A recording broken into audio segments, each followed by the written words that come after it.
Late last week, the Food and Drug Administration approved the first ever gene editing therapy to alleviate a debilitating disorder. The treatment will help those 12 and older suffering from sickle-cell disease, what the FDA calls a rare, debilitating, and life-threatening blood disorder with significant unmet need. In the trial run, nearly 97% of those treated saw their pain resolved for at least 18 months. But despite the positive results, there are two main concerns: the expensive price tag and the high likelihood for infertility following the procedure.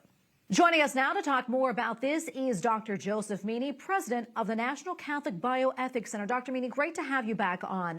First off, I want to get your thoughts on this groundbreaking treatment.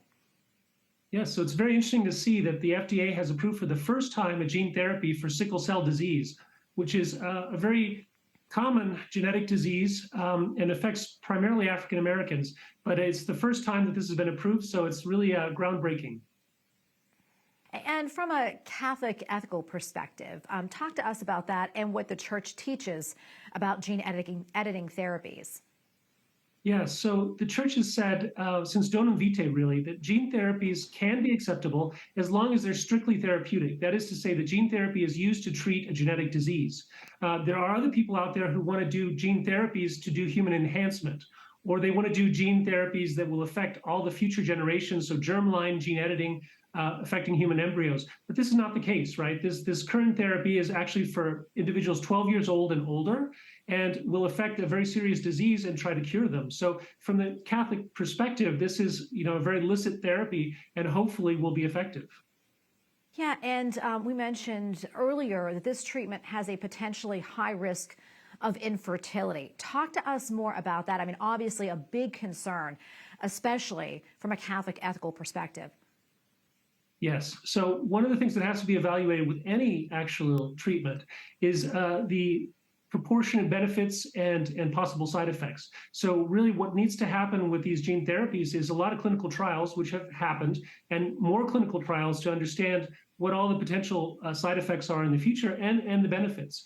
And if there is a balance between them, then people could choose it. But of course, this therapy is still experimental in the sense that very few people have gone through it.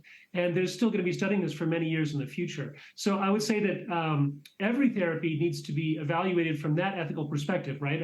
Is there a proportion between the benefits and the burdens, and also between the costs, because this is a very expensive therapy? Yeah, I want to talk a little bit more about that before I let you go. I mean, that really is a big concern. Even with health insurance, it comes with a hefty price tag.